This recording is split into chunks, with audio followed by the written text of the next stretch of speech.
스피치는 우리의 운명을 바꿀 수 있는 힘을 갖고 있습니다. 우리가 사용하는 말이 어떤 원리에 의해서 그러한 힘을 가지고 있는가, 말을 바꾸는 것만으로도 과연 우리의 운명이 바뀌어지는가, 그 원리를 한번 들여다보죠. 자, 우리의 말은 어디에서 만들어진다고 했습니까? 앞 수업에서 말은 우리의 신경회로에서 만들어진다고 했습니다. 그럼 다르게 이야기하면 우리가 하는 말, 듣는 말은 뇌 신경회로와 연결되어 있다는 거죠. 그러면 내가 반복적으로 사용하는 말은 나의 신경회로에 새로운 배열과 조합을 만들어내기도 하고 강화시키기도 한다. 그러면 우리의 뇌에 1000여 개가 넘는 뇌세포가 있고 그 뇌세포가 시냅스 연결에 의해서 기억을 형성한다고 했습니다. 이 시냅스 연결이 신경회로고 그 신경회로 중에 우주의 별보다 더 많은 그 신경회로 중에서 특정한 신경회로의 연결을 더 많이 반복적으로 사용한다면 그것이 전용 신경회로가 된다고 했죠. 그러면 우리가 어떤 말을 반복해서 사용한다는 것은 우리의 전용 신경회로를 만든다는 겁니다. 전용 신경회로에서 만들어지는 것이 바로 우리의 신념체계입니다. 우리의 삶의 결과는 우리가 어떠한 신념을 갖고 있는가에 의해서 만들어지는 것이거든요.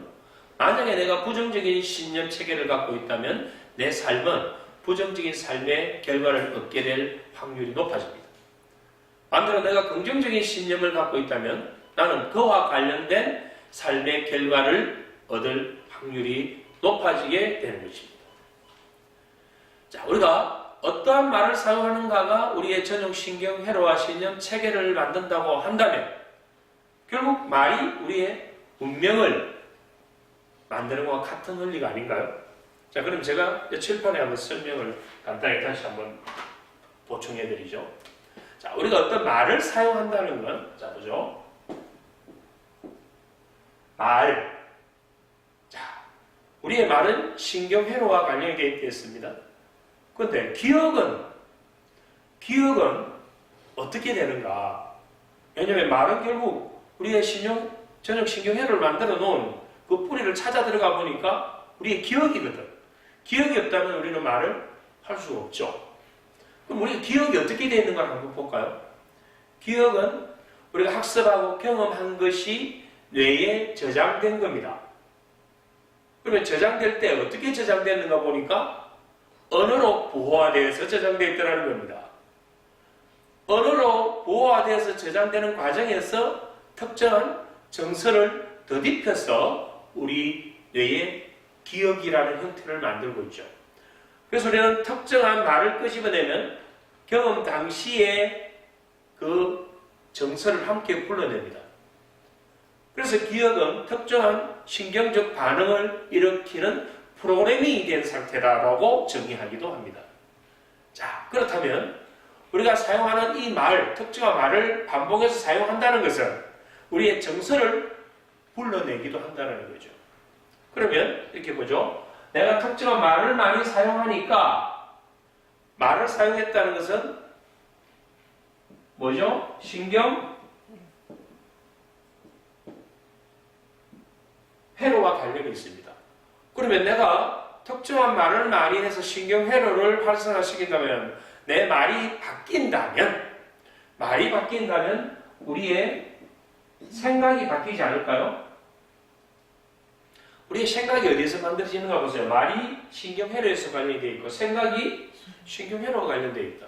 그럼 내가 말을 바꾸는 것만으로도 우리의 신경회로가 바뀌시니까 당연히 생각도 바뀔 수밖에 없다는 겁니다. 그러면 우리 생각은 기억되어 있는 여러 정보들이 서로 전기 충동에 의해서 순간순간 솟아오르는 겁니다. 그래서 우리 생각을 아이디어라고 그러기도 하잖아요. 그럼 이 생각은 체계와 구조와 그런 어떤 정서적인 부분이 아직은 약한 상태죠.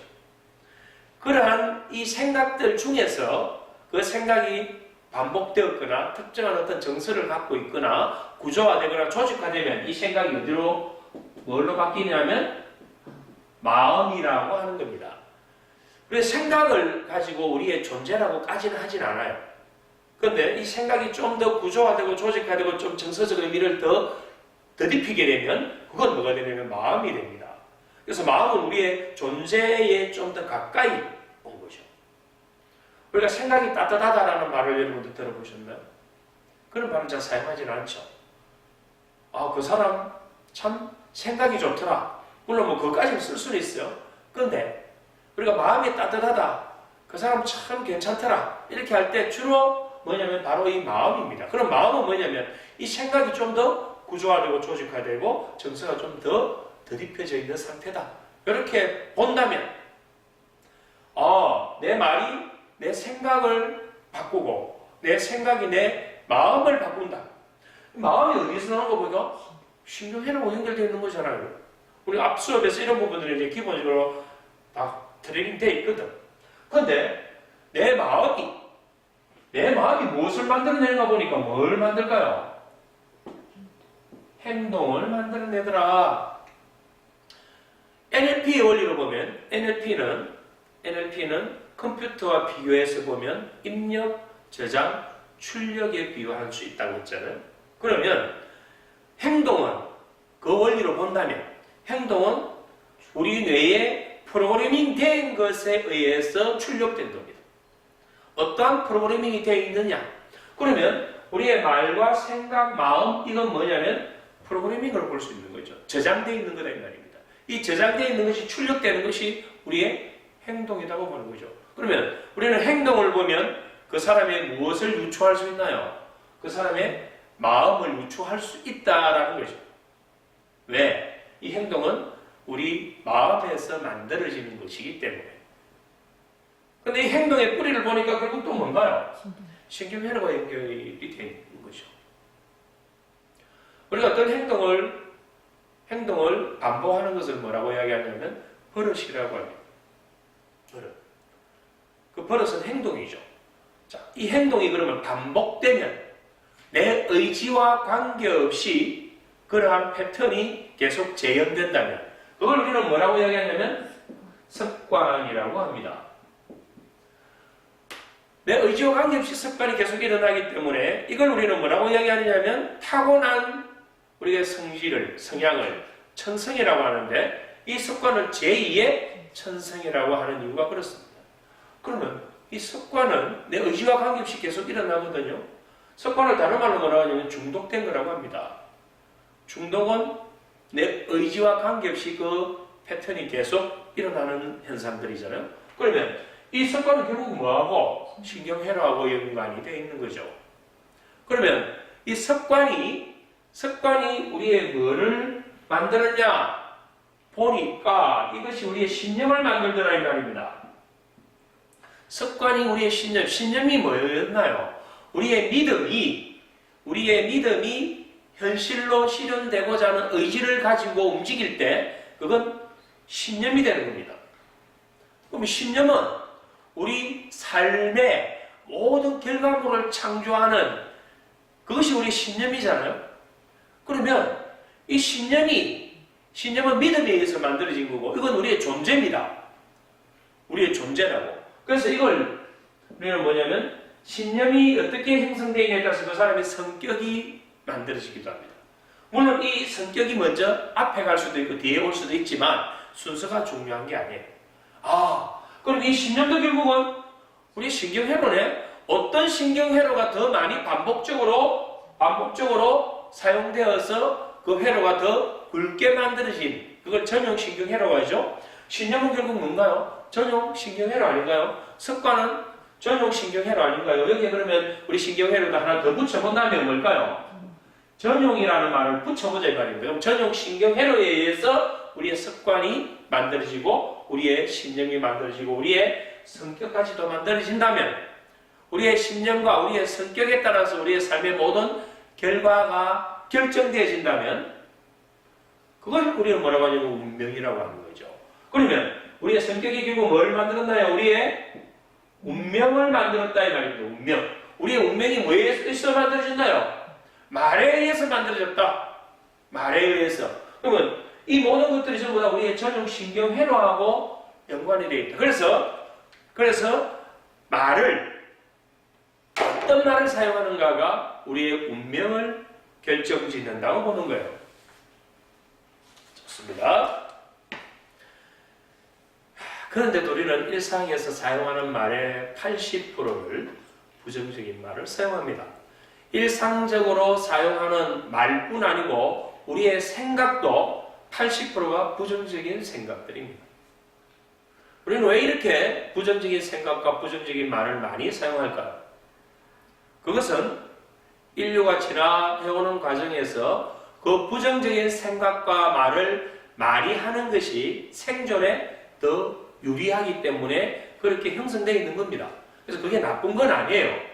다만 우리의 삶에 변화가 필요하다면, 새로운 성취를 위한 어떤 자원을 또 에너지를 내가 써야 되는 상황이라면, 나는 변화를 위해서, 새로운 성취를 위해서 기존에 사용하던 생각과 말의 80%가 부정적으로 사용했던 것을 좀 더 변화를 일으키자는 겁니다. 우리가 절대적으로 100% 긍정 존재하지는 않죠. 하지만 우리가 51대 49로 51을 긍정으로 만들 수 있다면 우리의 삶은 충분히 바뀔 수가 있습니다. 부정이 없으면 우리는 살아갈 수가 없죠.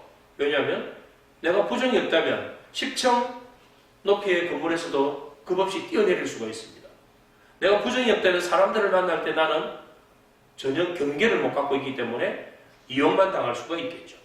그래서 부정은 나를 지켜주고 생존을 유지해주는 아주 중요한 역할을 하지만, 이 부정이 너무 과했을 때, 부정에 내가 중독된 그런 생각과 말의 습관에 이미 내가 젖어들어 버린다면 그건 그 어떤 새로운 변화와 성취도 일으킬 수 없기 때문에, 그래서 우리는 말을 바꿔보자.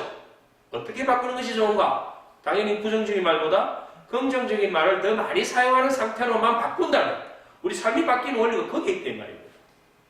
우리가 이러한 원리를 알고 말을 어떤 말을 사용하는가를 내가 깨닫는 것만 해도 이미 내 삶의 변화는 시작되죠. 그래서 제가 첫 수업에 말을 화려하게 하거나 말을 논리적으로 하는 것, 그것도 물론 중요한 거예요. 그것보다 더 중요한 것이 말이 어떠한 힘을 갖고 있는가, 그럼 나는 어떤 말을 사용해야 되는가, 그게 더 중요한 부분이죠. 자, 이러한 우리가 사용하는 말들은 대부분 누구에 의해서 만들어져 있을까요? 대부분 부모에 의해서 형성되어 있습니다.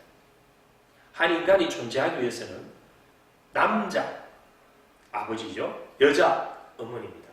아버지와 어머니의 양성의 유전자를 받아서 유전적인 존재로 태어나는 거예요. 그러면 그 유전적인 영향이 보통 50%라고 합니다. 한 사람의 존재는 이미 50%의 유전적 영향을 받고 있는 거고, 그 이후에 태어난 이후에 환경적인 요인에 의해서 또 50%가 채워집니다.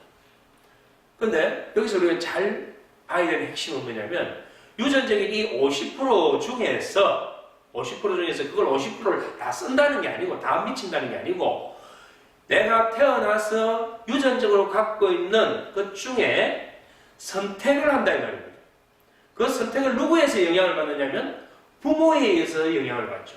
그러면 잘 보세요. 부모에 의해서 이미 유전적 성향을 갖고 있는데, 부모에 의해서 교육받고 양육받고 보호받습니다. 부모와 소통을 합니다. 그러면 누구를 닮아간단 말입니까? 부모를 닮아갈 수밖에 없죠. 부모의 어떤 사고체계, 부모의 가치관, 부모의 어떤 정서, 부모의 태도, 부모의 행동, 부모의 언어 습관, 하나하나까지 부모를 닮을 수밖에 없다. 그래서 우리는 사용하는 말들을 보면 그 사람이 어떠한 환경에서 자랐는가도 알 수가 있는 게, 바로 우리가 사용하는 이 말은 부모에 의해서 가장 큰 영향을 받고 있다. 그러나 그 부모에 의해서 100% 만들어지는 건 아닙니다. 성장하는 과정에서 사회화되면서 수많은 스승을 만나고 수많은 멘토를 만나고 또 다양한 친구관계, 다양한 인간관계를 형성하면서 계속 언어적인 부분, 사고적인 부분들이 확장되고 새로운 뇌의 신경회로가 배열이 바뀌어지면서 끊임없이 진화해가는 존재이기 때문에 부모를 뛰어넘는, 부모보다 더 뛰어난 그런 언어 능력을 구사할 수 있게 되는 거죠. 그래도 대부분 사람들은 부모의 그 언어적인 영향에서는 벗어날 수 없다. 자, 말을 이제 한번 바꿔보죠. 자, 먼저 이렇게 한번 보는 겁니다. 긍정적인 말을 많이 쓰는 사람이 있습니다. 자, 긍정적인 말을 많이 쓴다는 것은 무엇이 많이 활성화된다는 이야기일까요? 긍정적인 말을 많이 쓴다는 것은. 그렇죠. 자, 다시 봅시다. 우리 말을 만들어내는 건 우리 뇌에 정보가 들어있어야 됩니다. 뇌 세포에 정보가 들어있고 이 뇌 세포에 들어있는 정보가 시냅스 연결을 통해서 다른 뇌 세포에 있는 정보들과 서로 조직화되고 구조화되면서 기억 시스템을 만드는 거예요. 그럼 그 기억 시스템, 그 시냅스 연결이 신경회로잖아요. 그러면 내가 부정적인 말을 사용한다는 것은 내 안에 있는 부정적인 신경회로를 활성화시켜야만이 부정적인 말이 나옵니다. 부정적인 기억 시스템을 가동시켜야만이 부정적인 말을 할 수가 있죠. 그러면 아까 제가 이야기했죠. 우리가 기억을 시킬 때 어떻게 기억시킨다 했습니까? 특정한 신경적 반응을 일으키도록 프로그래밍 돼서 기억되어 있거든. 언어로 기억될 때, 부화돼서 기억될 때 이미 정서를 더딥혀놨다, 감정을 더딥혀놨다는 말입니다. 그럼 내가 부정적인 말을 계속 반복해서 사용한다는 것은 부정적인 신경회로를 계속 활성화시키고 있다는 말입니다. 그럼 나의 뇌에 부정적인 전형신경회로가 더 굵게 만들어지는 거죠. 아, 부정적인 말을 사용하니까 부정적인 신경회로가 활성화된다. 자, 부정적인 신경회로가 활성화된다는 것은 여기서 보세요. 부정적인 말을 계속 활성화시키면 부정적인 생각, 부정적인 마음, 부정적인 행동, 부정적인 습관, 부정적인 신념, 부정적인 성격, 내 삶이 부정적인 운명으로 끝나지네? 바꿔보자는 말입니다. 바꿔보자고. 긍정적인 말을 사용해볼까요? 그럼 긍정적인 말을 사용하려면 내 뇌의 기억 시스템 중에 어떤 거? 긍정적인 기억 시스템을 활성화시켜야 되고 긍정적인 신경회로를 활성화시켜야 되죠. 그래서 긍정적인 말을 사용하면 긍정적인 생각, 긍정적인 마음, 긍정적인 행동, 긍정적인 습관, 긍정적인 신념과 성격, 긍정적인 삶의 결과를 만드는데 이 뿌리에 전부 다 우리의 뇌가 관련이 되어 있다. 뇌의 무슨 회로? 전형신경회로. 우리 뇌는 그 무엇이든 반복하면 그것을 사실로 받아들이고 사실로 받아들인 것에 대해서는 믿음을 형성합니다. 그 믿음이 우리를 통제하죠. 그러면 우리는 바로 이 전형신경회로를 잘 이해한다면 이 메커니즘을 쉽게 여러분들 걸로 만들 수가 있는 거예요. 자, 여러분들이 이제 어떤 말을 사용해야 되나요? 긍정적인 말을 사용해라.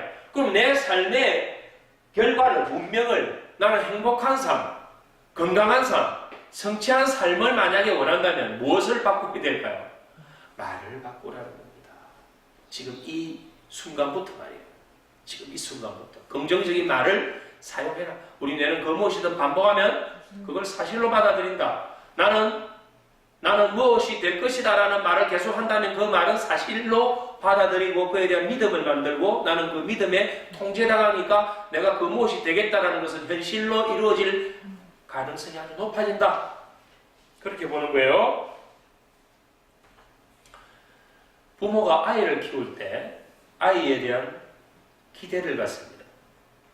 그 기대와 더불어 아이에게 그 기대에 대한 믿음을 전해줍니다.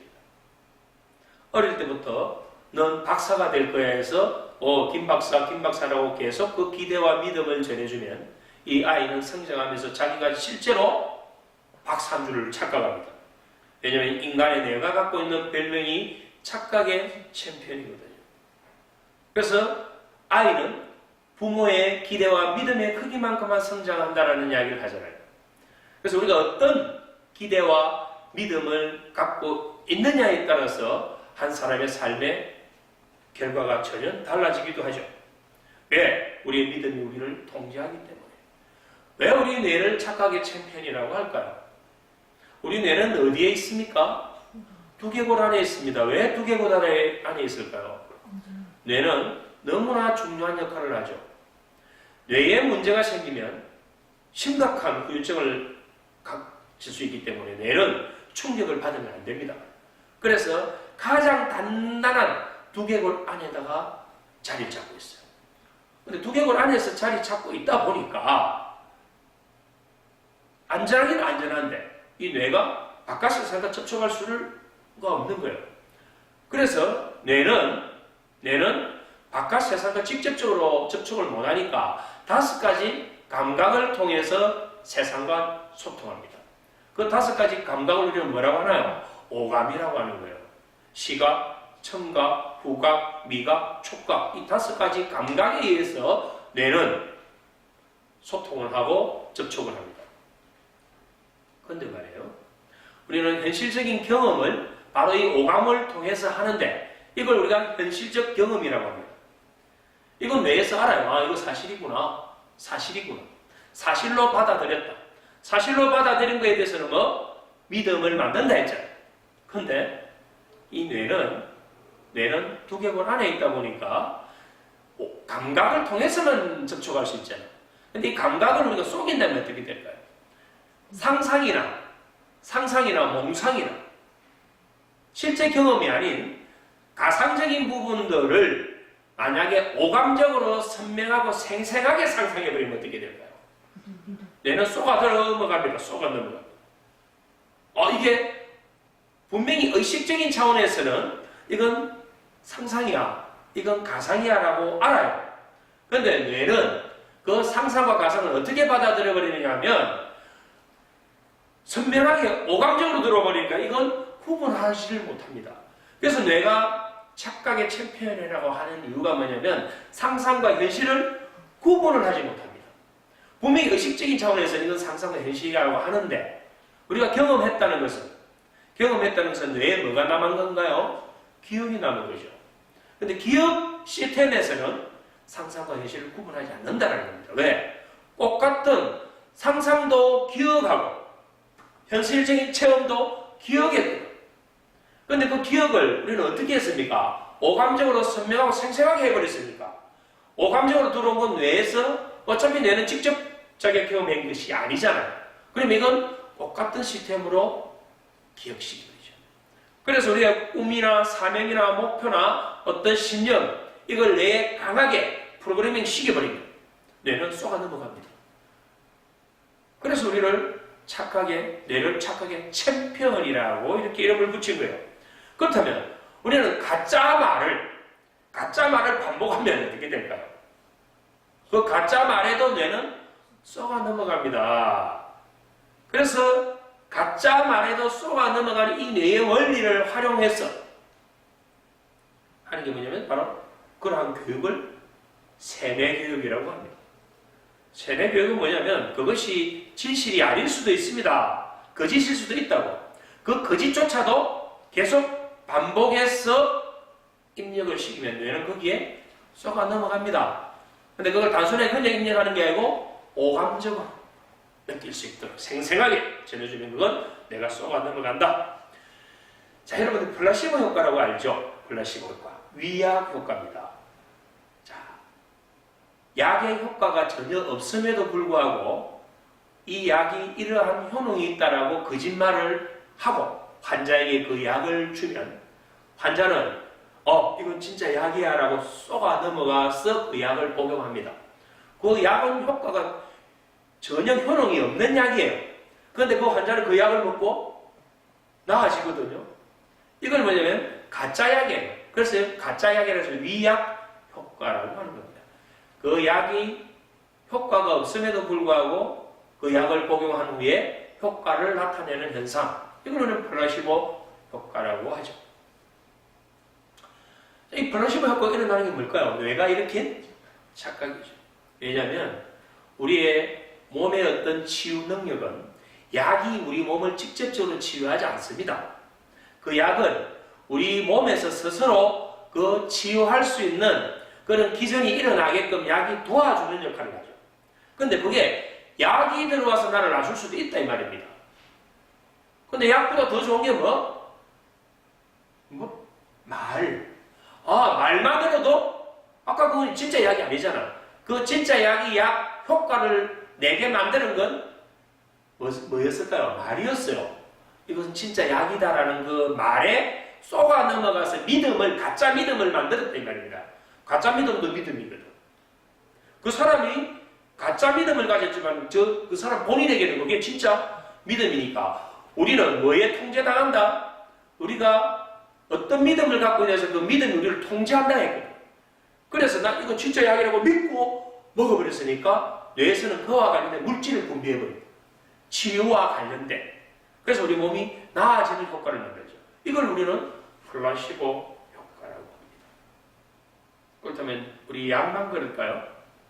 약이 아닌 우리 생활 속에서 무엇이든 그 믿음을 만들어내기만 한다면 그 믿음과 관련된 현실을 창조할 수 있지 않을까요?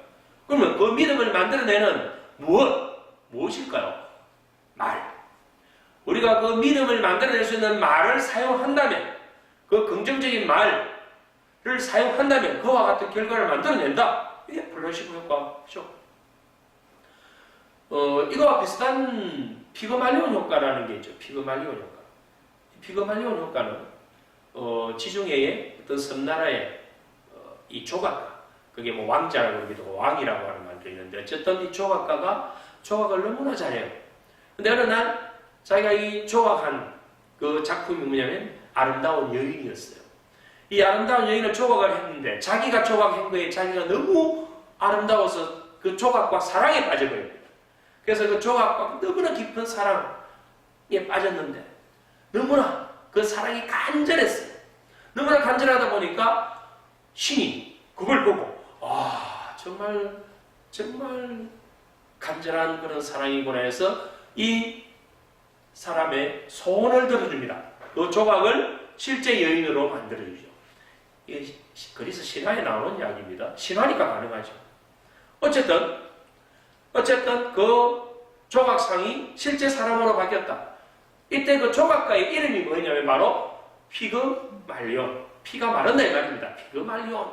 여기 얼마나 좋아요. 이걸 우리는 피그말리온 효과라고 붙이는데 뭡니까? 핵심은 간절히 염원하면 그것은 이루어진다. 그 무엇이든 간절히 염원하면. 그러면 우리가 간절히 염원하면서 거기에 대해서 간절하게 말을 한다면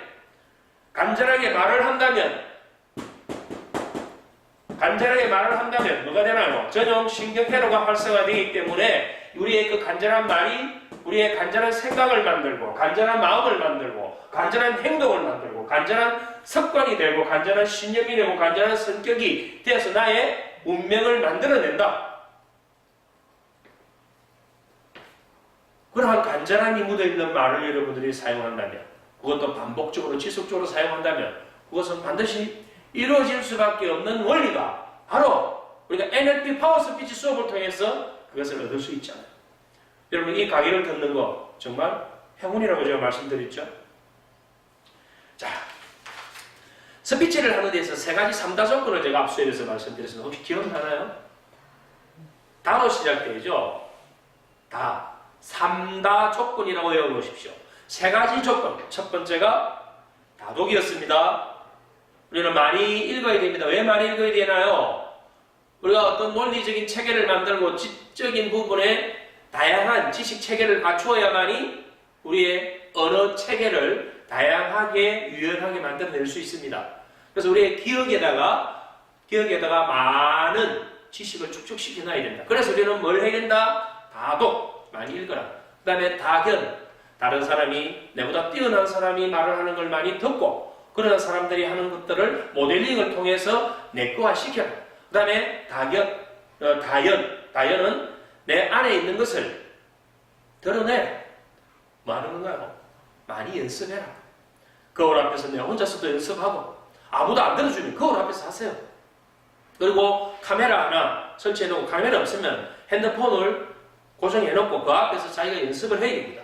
연습해서 다시 보고 끊임없이 반복하는 거예요. 그리고 카메라가 물론 있으면 더 좋겠죠. 그리고 식구들이 있으면 한 명이라도 식구 앉혀놓고 연습하는 거예요. 여러 명 있으면 더 좋죠. 친구하고 있으면 친구하고 그런 말을 계속 끄집어내서 해보는 거예요. 그리고 어떤 기회든 어떤 기회든 내가 말할 수 있는 기회가 된다면 계속 해보는 겁니다. 이것만큼 실력을 늘려주는 게 없어요. 스피치를 잘하기 위해서는 다연 계속 해보면 별거 아니거든. 우리는 왜 불안을 가지는지 아세요?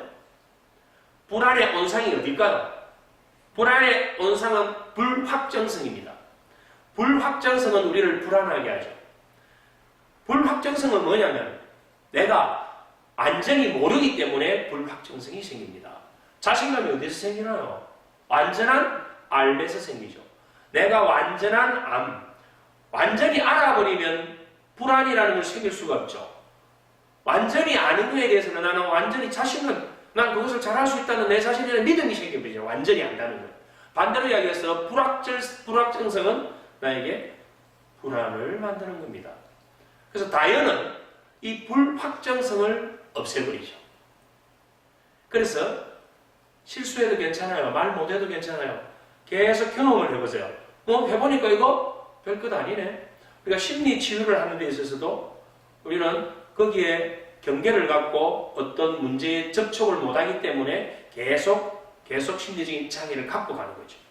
그런데 처음에 접촉할 때는 어렵지만 그 불안이라고 했던 그 접촉을 계속 한 번, 두 번, 세 번, 네 번 노출되는 순간 그게 이제 무뎌지죠. 다연은 바로 그런 거예요. 그래서 우리는 이 스피치 실력을 늘리기 위해서 주변 사람들 앞에서 계속 하는 기회를 갖고 심지어는 버스에서, 지하철에서, 길거리에서 이런 연습까지 하잖아요. 그게 뭐냐면 다연입니다. 스피치를 잘하기 위한 세 가지 조건이 뭐였습니까? 다도, 다견, 다연입니다.